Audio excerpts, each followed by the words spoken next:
Bismillahirrahmanirrahim. Assalamualaikum warahmatullahi wabarakatuh.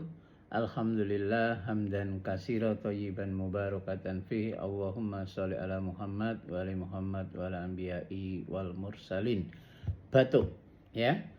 Saya saat ini mau membahas tentang batuk.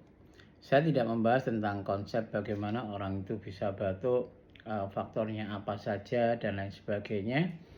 Karena saya menggunakan sistem ilahiyah, maka penyebab itu dipersederhana, ya. Artinya kalau ini bisa dijaga, maka apa saja yang biasanya memicu orang untuk menjadi batuk, ya, dan lain sebagainya itu bisa terproteksi dengan satu cara.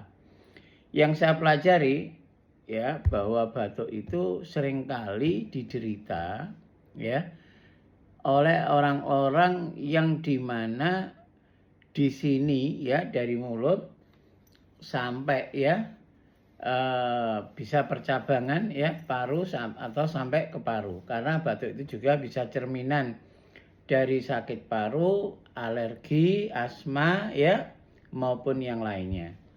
Nah, apa kira-kira yang diinginkan jaringan agar tidak batuk? Pertama adalah usahakan kalau ngomong, ya, ngomong, berkomentar, ya, itu yang perlu saja yang menyangkut keperluan kita, ya, yang berhubungan dengan diri kita. Kalau itu tidak berhubungan dengan diri kita, usahakan jangan komentar. Jangan ngomong, apalagi jadi marah-marah, ya. Marah-marah diwujudkan dalam bentuk ngomel, ya, itu lebih beresiko untuk terjadinya batuk. Jadi kalau orang itu berkomentar yang perlu, oh itu menyangkut saya dimintai tanggapan, ya saya jawab. Dan kalau tidak diminta tanggapan, ya udah, didoakan aja, ya, didoakan saja, itu akan selamat itu. Banyak kejadian yang saya lakukan waktu saya umroh, haji, nyaris saya katakan berapa kali pun itu tidak pernah batuk, ya. Bahkan nanti saya bisa cerita, ya, ekstrimnya saat di Mekah itu 50 derajat.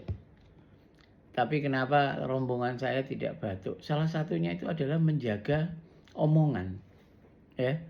Menjaga omongan. Jadi jangan dikira bahwa kondisi omongan kita itu tidak menyebabkan rangsangan, ya. Rangsangan dari mulai mulut kita, tenggorokan kita, ya, kerongkongan kita ini sampai di percabangan, sampai di paru. Itu semua berawal dari